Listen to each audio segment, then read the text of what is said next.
one of the things that you thought would be interesting to dovetail into is for aged care and the nutritional outcomes of people that may be dealing with things like Meals on Wheels and things like that. And you thought this would be an interesting niche that you can maybe inhabit. Is that correct?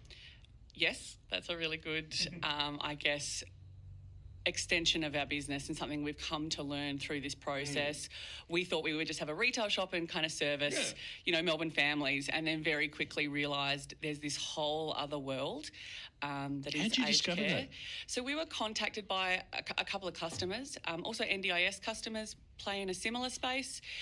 So we were approached by some customers, but also we were approached by a really cool Melbourne-based platform called Cookaborough, which has been started by, as I said, some Melbourne guys who move in this space. Yep. It's a website that is set up and a piece of tech that has been created to support small home cooks, essentially. Really? Yeah, so and they operate across Australia now. So really incredible platform.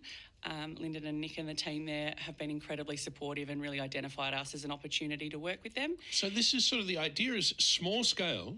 Correct. Small scale individual people, not the big, there's a couple big players in this sphere. So appealing to those, and I don't know why, but I'm sort of reminded of in India, we talk about the tiffin people that put together all these meals that are able to get them out. Is there some sort of corollary with that? Not across business, but definitely in terms of giving the customer the opportunity to shop across as many cooks as they like. So we actually were chatting with a customer yesterday.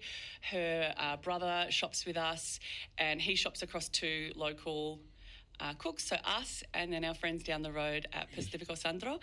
So he's of Italian heritage and he loves our food and he loves Marco and Carla's food.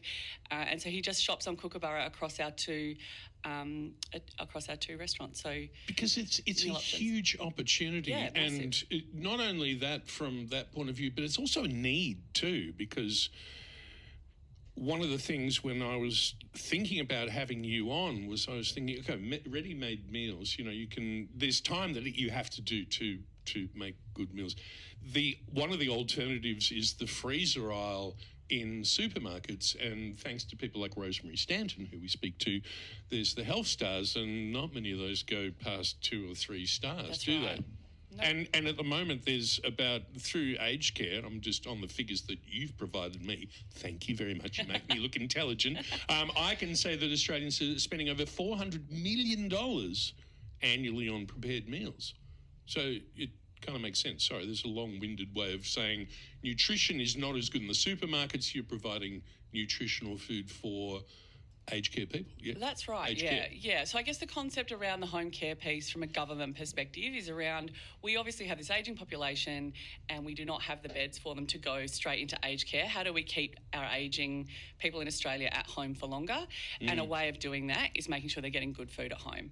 So for Melbournians specifically, we obviously have this incredible immigrant population that have grown up here and created some of the food culture, most of the food culture that we get to experience now. Absolutely, yeah. But then as they age and are no longer able to cook for themselves, to your point, Cam, they're now eating food out of a frozen aisle, more often than not from the supermarket. And I find that really kind of devastating. How are we making sure that these incredible people that have created this food culture in Melbourne and are used to the standards that an Italian person, for instance, and suddenly they're just getting a dish of, pumpkin puree. Could you imagine just peeling off that layer and looking at it? Going, like it doesn't...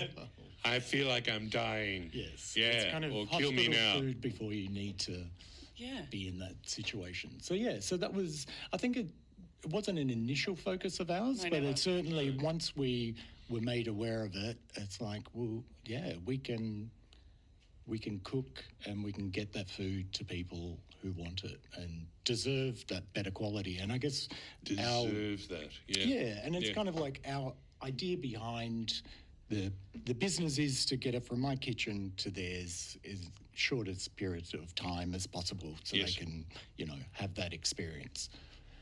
Yeah, so the majority of our offering is fresh, with some substituted in as frozen, where we feel like the quality of the food isn't impacted by the freezer, but everything arrives to the customer fresh, so that they can then choose whether they want to freeze themselves or whether they want to eat fresh from their fridge. So, we try and keep it just really home, family kind of style, like the food we